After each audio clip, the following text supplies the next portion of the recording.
Hello दोस्तों, welcome to Afreen Hindi कहानियाँ। आज की कहानी है पोता हो तो ऐसा। बूढ़ा बाप जो किसी समय अच्छा खासा नौजवान था, आज बुढ़ापे से हार गया था। चलते समय लड़खड़ाता था, लाठी की ज़रूरत पड़ने लगी।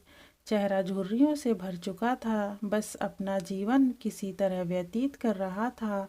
घर में एक चीज़ अच्छी थी कि शाम को खाना खाते समय पूरा परिवार एक साथ टेबल पर बैठकर खाना खाता था।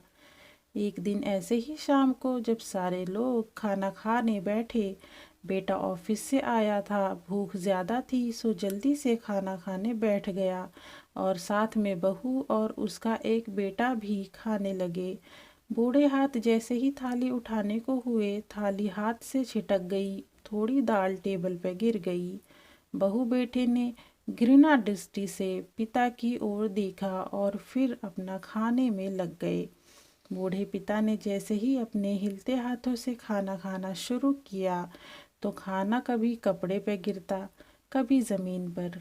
बहू ने चिढ़ते हुए कहा, हे राम, कितनी गंदी तरह से खाते हैं, मन करता है इनकी थाली किसी अलग कोने में लगवा दें। बेटे ने भी ऐसे सिर हिलाया जैसे पत्नी की बात से सहमत हो। उनका बेटा यह सब मासूमियत से देख रहा था। अगले दिन पिता की थाली उस टेबल से हटाकर एक कोने में लगवा दी गई। पिता की डबडबाती आंखें सब कुछ देखते हुए भी कुछ बोल नहीं पा रही थीं। बूढ़ा पिता रोज की तरह खाना खाने लगा। खाना कभी इधर गिरता, कभी उधर। छोटा बच्चा अपना खाना छोड़कर लगातार अपने दादा की तरफ देख रहा था। माँ ने पूछा, क्या हुआ बेटे, तुम दादाजी की तरफ क्या देख रहे हो और खाना क्यों नहीं खा रहे?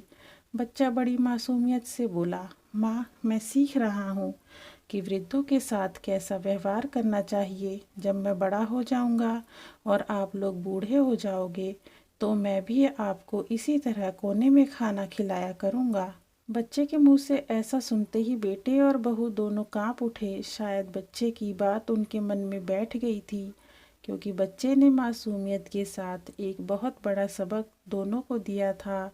बेटे ने जल्दी से आगे बढ़कर पिता को उठाया और वापस टेबल पर खाने के लिए बिठाया, और बहू भी भागकर पानी का गिलास लेकर आई कि पिताजी को कोई तकलीफ ना हो।